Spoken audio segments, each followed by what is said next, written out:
Os estudiosos dizem que já passamos por diversas eras. Em alguns momentos, o homem era teocentrista, Deus era o centro do universo. Em outro momento, se considerava o antropocentrismo, o homem como o centro do universo. Talvez agora estejamos na era do achocentrismo. Vale aquilo que eu acho que é verdade, mesmo que seja mentira. Por isso, talvez alguns estudiosos digam ainda que estejamos na era da informação. Ou será desinformação?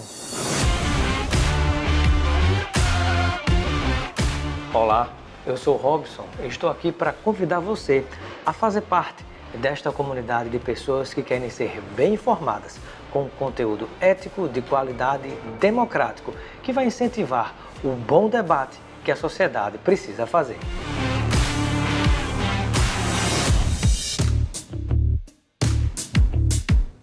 E se você quer conteúdo de qualidade, lembre-se de inscrever-se no nosso canal para ficar bem informado. Todo dia com notícia, comentário e opinião para que você esteja melhor instruído a discutir os temas que estão presentes no dia a dia da sociedade.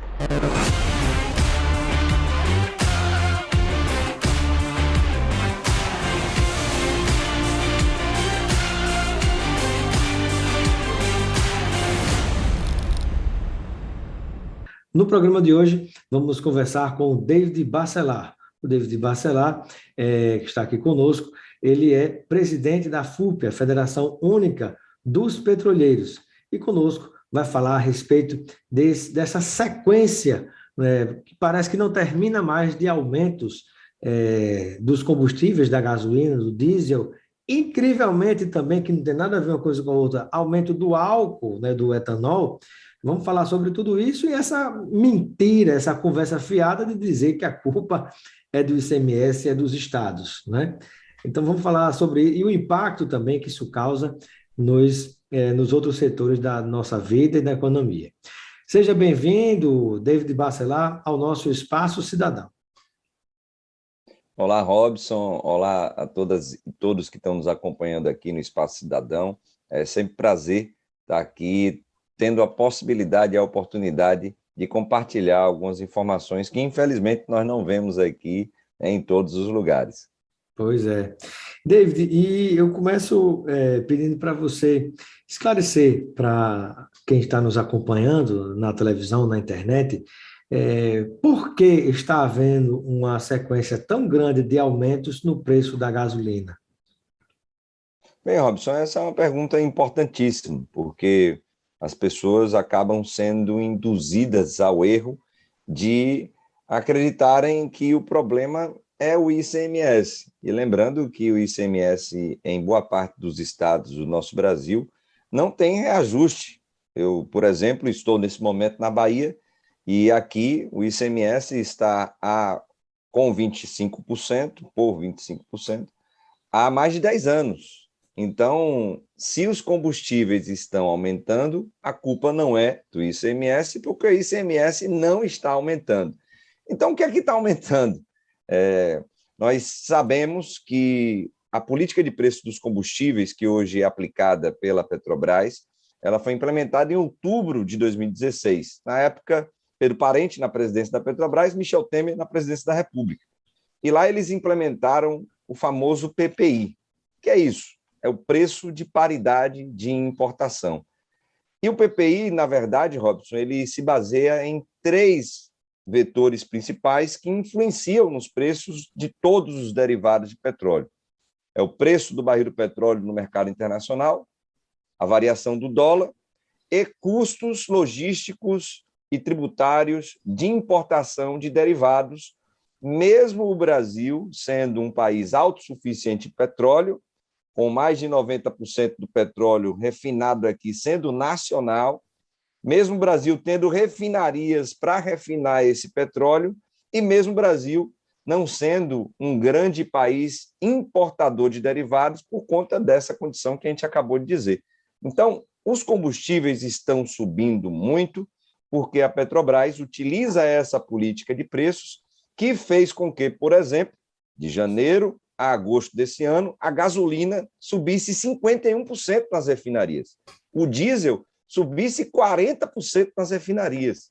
E o gás de cozinha subisse também 40% nas refinarias. Então, é óbvio, se o preço basilar, que é o preço que sai das refinarias da Petrobras, ele aumenta todo o resto e, por tabela, vai chegar nesse preço, por exemplo, da gasolina, de R$ 7,00 já nas bombas, do preço do gás de cozinha de já de R$ 135,00 em alguns estados e do diesel já beirando e ultrapassando R$ 5,00 em alguns estados. Na verdade, a resposta é essa. Está subindo por conta de uma política de preços implementada pelo Temer, mantida pelo Bolsonaro na atual gestão da Petrobras. Parece que Michel Temer, quando foi passar a faixa para Bolsonaro, disse para ele assim, tem que manter isso, viu? E ele está mantendo, né? Ou seja, essa política de preço da Petrobras, né, que nós produzimos o nosso próprio combustível em real, mas nós estamos pagando em dólar. Isso é um assalto, para não dizer uma safadeza muito grande. E a outra coisa, ainda com Dilma, a gente estava refinando 90% do petróleo bruto que era extraído aqui. Agora, a gente manda uma parte desse petróleo para fora, refina lá fora, gera emprego e renda de qualidade lá fora, e a gente compra de volta mais caro, e mais caro ainda porque também está se pagando em dólar. Então, assim, o Brasil está perdendo de todas as formas. O povo brasileiro está sendo assaltado no seu bolso de diversas formas. E ainda a mentira colocada pelos que defendem privatização da Petrobras, que estão vendendo aos pedaços, e o próprio pré-sal, de dizer, não, mas aí com a venda dos pedaços da Petrobras, com a privatização, na verdade, o preço vai diminuir. Havia a promessa do próprio Bolsonaro de dizer que gás de cozinha, no máximo, aquela coisa de campanha, R$ 30, hoje passou de 130. Gasolina, no máximo, acho que era em torno de R$ 2,50, menos de R$ 13. Hoje está batendo uns 7. Então, assim, o que mais me choca, que também é escandaloso, é que muita gente só faltava morrer, né, de protestar, de se posicionar contra ao preço que a gente tinha antes, em torno dos R$ 2,70, R$ 2,80. E hoje, com um escândalo de R$ 7,00 no litro da gasolina em vários estados brasileiros, parece que está normal. Exatamente, Robson. Interessante porque quando você fala isso, eu me lembro daquela cena de uma senhora dentro de um posto gritando aos berros, clamando para as pessoas não abastecerem, porque a gasolina naquela época estava de R$ 2,74. Olha só, isso quer dizer que é possível, sim, a gente ter uma política de preço diferente, porque principalmente ali nos governos do PT, Lula e Dilma, estamos falando de 2003 até 2014, nós tínhamos ali uma política diferenciada que não fazia com que esses custos internacionais de importação, principalmente, estivessem dentro da composição do preço. Ó, 2,74. Na época, o preço do barril de petróleo ele era maior do que o de hoje. Hoje, o barril de petróleo está variando entre 70 e 75 dólares. Nessa época, nós tivemos o preço do petróleo a mais de 100 dólares. E isso não foi repassado para a população brasileira, porque tem como, sim, a Petrobras ela praticar preços conforme os seus custos nacionalizados, como você bem disse. Boa parte dos custos da Petrobras são em real. Eu sou trabalhador da Petrobras, por exemplo, eu recebo em real, não em dólar. E ela tem que ser tratada, de fato, como uma empresa pública, que o lucro é social, o lucro é para o povo, é para a nação, não para um punhado de acionistas, de proprietários, digamos assim, que, de fato, a maioria deles é até de fora do Brasil. Né? É até outro pecado que está acontecendo também, que é justamente a questão da evasão de divisas, né? Tem dinheiro nosso indo embora. É interessante você citar isso, porque somente nesse ano, 2021, essa gestão da Petrobras passou para acionistas quase 42 bilhões de reais em dividendos. Desses 42, a União, o governo federal, que é acionista majoritário, ficou com 15 bilhões. Então, quem está se beneficiando com isso? Você está corretíssimo. O povo paga a conta, pagando gasolina a 7, gás de cozinha a 135, diesel a 5, E quem leva os louros, os lucros, esses dividendos, são acionistas minoritários, principalmente, Robson, da Bolsa de Nova York. Até porque houve um pacto feito pelo Paulo Guedes e o Roberto Castelo Branco, à época, com acionistas da Bolsa de Nova York, de que a Petrobras iria pagar anualmente, no mínimo, 30 bilhões em dividendos. E eles estão cumprindo. A que custo? Ao custo da população ser sangrada, ao custo do gás de cozinha já representar mais de 10% do salário mínimo, ao custo da inflação estar subindo também, principalmente por conta do impacto dos preços dos combustíveis na inflação. É lastimável o que está acontecendo aqui no Brasil. Sem dúvida. E perceba, né, um outro problema grave, né, que é uma maldade com a economia brasileira que está acontecendo por causa dessa mudança na política de preços da Petrobras, feita por Temer e mantida porque quer por Bolsonaro, é o fato do impacto na desindustrialização do Brasil, porque a Petrobras ela é um motor do nosso desenvolvimento. Então, você está, às custas de se pagar um preço muito alto da gasolina, você está diminuindo o nosso refino aqui e pagando para que seja industrializado, né, essas indústrias sejam incrementadas em outras partes do Brasil, né? Então, é um outro impacto também para a nossa desindustrialização. E a gente sabe que não se produz somente o óleo diesel e a gasolina. Existem dezenas de derivados de petróleo que funcionam, mas quando estão do lado, né, nessa cadeia, do lado um do outro, do lado de refinarias que estão sendo desmontadas aqui no Brasil. Então, é um outro estrago na nossa economia. Não, perfeito, Robson. Inclusive, se a gente pegar isso que você está colocando para o Nordeste, o efeito é mais devastador ainda. Nós já tivemos aí o anúncio, por exemplo, da saída da Braskem no estado de Alagoas, como você bem colocou, um polo petroquímico que ali estava instalado, que recebia derivados da Petrobras, das refinarias da Petrobras, e que saiu daqui, foi para outro país. Quer dizer, isso que você está colocando, empregos são gerados lá fora, renda é gerada lá fora, riqueza é gerada lá fora. E, por incrível que pareça, a gente importa esses derivados lá de fora. O diesel, por exemplo, a gente tem importado... Estamos financiando a industrialização de outros países, sim, né? Sim. Veja o que está se desmontou completamente em Mossoró, Rio Grande do Norte, né? E outros estados também, como você citou, Alagoas. Uhum. O diesel, por exemplo, a gente está importando mais de 30 bilhões de dólares anuais de diesel, principalmente dos Estados Unidos da América do Norte. É o que você bem coloca. Isso tudo poderia ficar no Brasil, gerando essas riquezas aqui no país. Eu vi um vídeo um dia desses... E detalhe, na hora que tem crise lá fora, que dá um certo modo uma escassez do produto, fecha a torneira para cá, que estamos no submundo, na periferia do capitalismo, como aconteceu daquelas ondas de calor, não me lembro do estado americano onde isso aconteceu, o nome do estado, mas quando aconteceu aquele problema, e aí com a situação de falta aqui, porque estava se dependendo do que vinha de fora, né, mesmo a gente sendo autossuficiente, aí a contradição grande, né, o preço foi lá para cima. Exatamente, exatamente. E de forma contraditória, fazem com que as nossas refinarias, são ainda refinarias da Petrobras, elas fiquem com a capacidade de carga muito ociosa. Hoje as refinarias operam com 70% a 74% da sua capacidade, para justamente favorecer essas refinarias que estão em outros países e as importadoras que se instalaram aqui no Brasil. Hoje são quase 300 trades, né, que são importadoras que operam derivados de petróleo aqui no nosso Brasil. É lastimável o que a gente vê acontecer, Robson. Eu vi aqui um dia desses um vídeo até que o Jailton Andrade fez, o famoso Pantera do debate petroleiro, onde ele demonstra isso que você colocou. Antes nós tínhamos aqui uma indústria, por exemplo, naval pujante, com quase 90 mil trabalhadores atuando, com navios gigantescos sendo construídos aqui no Brasil.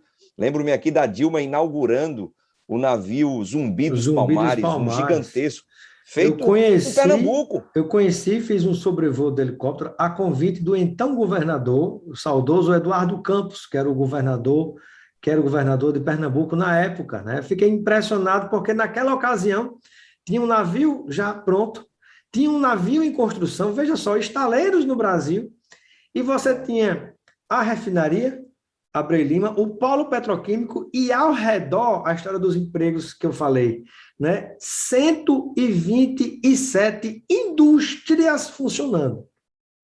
Do alto do helicóptero, eu cheguei a observar, né? Parecia tinha um monte de risquinho assim de palitinho um lado do outro. Quando ele se aproximou, eu digo, o que é aquilo? E o piloto do helicóptero falou, aquilo ali são ônibus. Eu digo, ônibus quantos ali? Naquela empresa ali, 150 ônibus. Eu digo, para quê? Para levar e trazer trabalhador. Então, você imagine, em uma das empresas, 150 ônibus para levar e trazer trabalhador. O impacto que isso gera de positivo em emprego e renda. Sim, sem dúvida. Infelizmente, o que o governo Temer e Bolsonaro têm feito é justamente destruir a indústria nacional. Como você bem colocou, há um processo explícito de desindustrialização aqui no país, não somente na cadeia produtiva do setor de petróleo e gás, mas em outras. Lembra aqui a cadeia das grandes montadoras que tínhamos aqui no Brasil, está tudo sendo desfeito, justamente indo para outros países devido à instabilidade não somente econômica, mas também política que nós temos hoje, infelizmente, aqui no nosso Brasil. Um outro impacto também, David, você como presidente da Federação Única dos Petroleiros, né, essa federação que congrega todos os petroleiros, os trabalhadores da Petrobras no Brasil inteiro, né, é um impacto gerado também nos custos do gás natural e do etanol. Do gás natural, né, cai por terra uma outra mentira, né, porque foram privatizadas as subsidiárias empresas de gás da Petrobras, né, com o argumento de que o preço ia baixar muito, ia baixar o preço do gás para a indústria, ia baixar o preço do gás para o povo, para o abastecimento de alguns veículos, dos veículos também, mas o que a gente teve foi exatamente ao contrário. E o outro ponto grave também, que não tem nada a ver com o petróleo, é a produção do etanol brasileiro, do álcool. Está se pegando carona no aumento absurdo, estúpido, dos combustíveis fósseis, né, da gasolina, do diesel, né, e, na verdade, para se manter o lucro também, a demanda crescendo, está se aumentando também o preço do etanol. Que detalhe, a gente também compra uma parte de fora do Brasil, podendo produzir aqui, né? Sobre o gás natural, Robson, nós da FUP temos alertado isso há tempos, porque, infelizmente, a gestão da Petrobras, desde o Pedro Parente com o Temer e com o Roberto Castelo Branco, já no governo Bolsonaro, promoveu privatizações, assim, questionáveis, ao nosso ver, criminosas à pátria brasileira, à nossa nação. Venderam, por exemplo, uma gigantesca malha de gasodutos que cobria todo o país, praticamente, aqui no litoral, desde o sul até o norte do Brasil, que foram construídos pela Petrobras, com incentivos e investimentos também do Estado brasileiro, no grande PAC, nos PACs que foram feitos nos governos, principalmente ali, final do Lula e início da Dilma, e que foram vendidos não somente a preço de banana, mas que hoje, interessante, a Petrobras que construiu esses gasodutos, que passa o gás natural da própria Petrobras, a Petrobras, depois de vender, teve que alugar esses gasodutos e que entre 5 e 9 anos vai pagar de aluguel tudo o que recebeu dessa privatização. E com a alegação de que, vendendo para Brookfield, para Engie, que os preços ficariam mais baixos, avançaram ainda mais. Além da malha de gasodutos, como você disse, estão vendendo agora tudo o que a Petrobras ainda tinha na Gaspetro, que era uma subsidiária da Petrobras, que fazia a distribuição de gás natural para as distribuidoras locais. E isso está uma confusão com os governos, principalmente do norte e nordeste do país, porque os governadores e a governadora Fátima Bezerra sabem muito bem que ficarão reféns da iniciativa privada com relação a algo que é importantíssimo, não só para a população que usa gás natural nas casas, naquelas que tem, então falando da classe média, né? Mas principalmente para a indústria. A indústria vai ser penalizada com isso. Os preços subiram, Robson, em 39% o gás natural. Ele disse que iria baixar, subiu 39%, justamente porque está atrelado ao PPI, o preço de paridade de importação. E os custos logísticos do gás natural são enormes. E isso está indo para a população e para a indústria, que está sendo e será ainda mais penalizada. Por isso também esse processo de desindustrialização. A indústria sai para onde o gás natural é mais barato e vai para o Canadá, vai para os Estados Unidos, vai para a China e sai daqui do Brasil prejudicando a economia brasileira. Um absurdo. Em relação ao álcool, né, o etanol. O álcool é uma outra situação, né? A propaganda que está num grande canal de televisão é que o agro é tech, o agro é pop, o agro é tudo. E o que nós estamos vendo é que são grandes aproveitadores. Estamos falando dos magnatas da agroindústria brasileira, inclusive da cana-de-açúcar, que fica aquele privilégio, né, em saber se vende açúcar ou se vende etanol aqui para a população. Hoje estão botando quase tudo para etanol, porque, óbvio, você tem um grande mercado consumidor, em que 25% da nossa gasolina tem álcool, isso já é garantido, e que hoje eles conseguem vender por um preço também de paridade de importação, mesmo a produção sendo uma das maiores do mundo de etanol aqui no Brasil, e não dependendo de fatores ou vetores internacionais. Tratam como uma commodity internacional, um produto que é essencialmente brasileiro, por sinal, é praticamente inventado aqui no Brasil, e que, infelizmente, ganham, Robson, rios de dinheiro às custas da população, que é obrigada, Como vem por sinal, a ganhando consumir. desde a escravidão, né, nos canaviais, na exploração. Né, esse negócio aí vem desde da nossa colonização. Aliás, parece que estamos sendo recolonizados, né?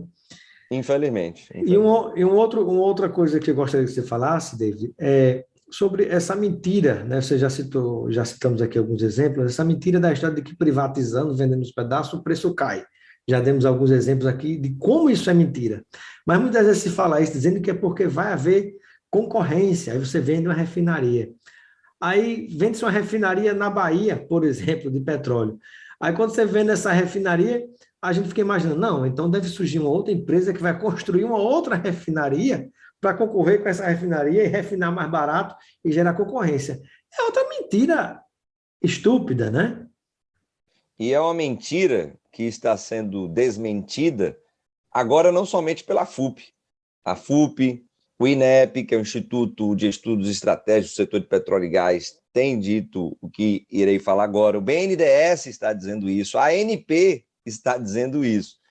Pegar 3 exemplos aqui, Robson. Um que você citou, da Bahia, do norte do país, ali no Amazonas, e no Rio Grande do Sul. Estamos falando da REMAN, a refinaria de Manaus, da refinaria Landulfo Alves, na Bahia, e da refinaria Alberto Pasqualini, ali em Canoas, no Rio Grande do Sul. Nós estamos falando de mercados cativos a essas refinarias. Não há concorrência. Mercados cativos a essas refinarias. E o que é que o governo Bolsonaro está fazendo? Está vendendo não é só a refinaria, não. É a refinaria, os terminais marítimos e terrestres e todo o sistema logístico, a malha de dutos gigantesca. Toda a nossa infraestrutura, né? Toda a infraestrutura que interliga a refinaria e que faz com que a refinaria ela atenda esses mercados cativos. Então, a refinaria de Manaus, ela vende somente para o norte do país. A refinaria lá de Canoas, Rio Grande do Sul, só vende para o sul do país. A refinaria da Bahia, a Landulfo Alves, só vende para a Bahia e para o Nordeste, e uma parte do norte de Minas. Esses mercados, não é só a FUP que está dizendo isso, é a FUP, a ANP, o BNDES, o INEP, e até o mercado já está dizendo isso. A PUC do Rio de Janeiro, a Pontifícia Universidade Católica do Rio, também está dizendo isso. Vai acontecer o quê, Robson? Vai acontecer que nós teremos, nessas regiões e em outras, um monopólio regional, privado, e vai determinar preço. Com base em quê? Com, no mínimo, trabalhando com PPI, podendo aplicar mais. Porque, é óbvio, o investimento que eles estão fazendo e que querem fazer, eles vão querer ter uma velocidade maior, no menor espaço de tempo. Então, quem pode pagar essa conta? A população. A ANP está dizendo que tem um outro risco, além do monopólio regional privado. Tem um risco também, esse alarmante, e é importante destacar isso. Há um risco de desabastecimento nessas regiões, principalmente de quê, segundo a ANP?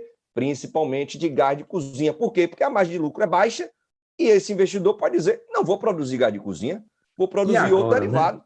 Não vou abastecer o mercado. E podem fazer isso, imagine, tudo isso pode acontecer. Nós estamos alertando há tempos e nenhuma estrutura do Estado se movimenta nesse sentido para barrar. Até o TCU já disse que esses riscos, de fato, existem e não faz nada para barrar esse processo de privatização ilegal, imoral e criminoso que está sendo feito pelo governo Bolsonaro. De fato, criminoso, né? Porque você imagine, né, esse tipo de situação onde você está tirando do poder, do poder do Estado, da nação, né, o cuidado, isso é questão de autonomia, de soberania, a própria infraestrutura do país.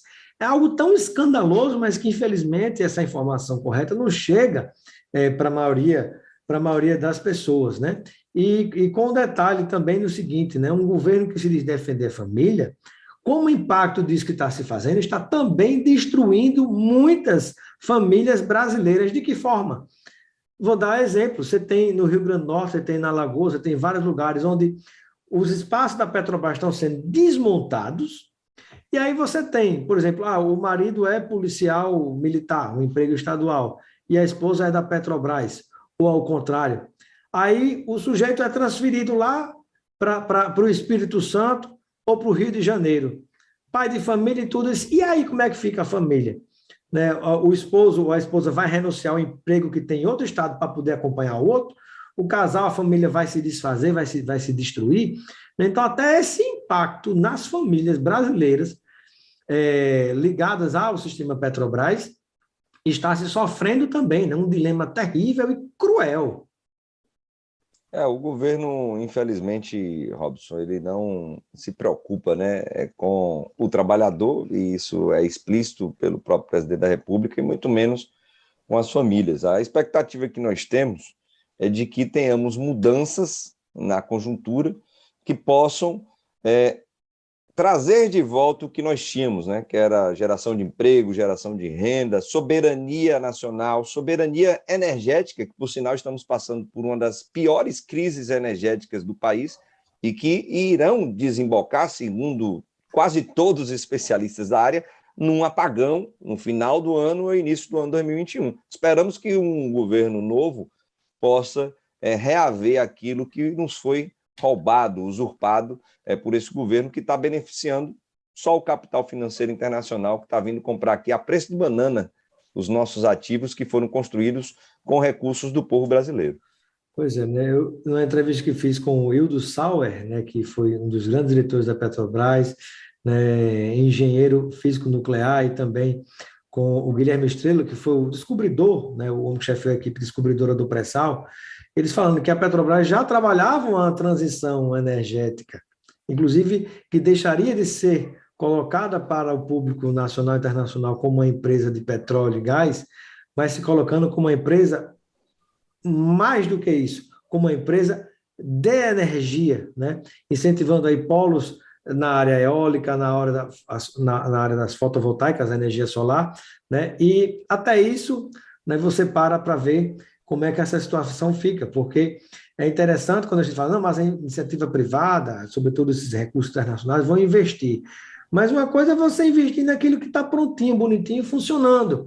Outra coisa é você investir, né, para descobrir onde é que tem petróleo, você investir para desenvolver a tecnologia, comprar o que está pronto é muito bom, né? Aí qualquer um chega com promessa de lucro tão escandalosa como você deu vários exemplos aqui, assim fica muito fácil, né? Estamos conversando com David Bacelar, que é presidente da Federação Única dos Petroleiros, e conosco está esclarecendo o porquê dos combustíveis, da gasolina, do diesel, do álcool, o etanol, estarem tão caros. Qual é a verdade por trás de tudo isso? Para você que nos acompanha pela TVT, a entrevista fica por aqui, mas ela continua no nosso canal no YouTube, Robson Carvalho. Pode localizar também pelo Robson Cidadão, e a gente espera você lá para assistir a entrevista completa.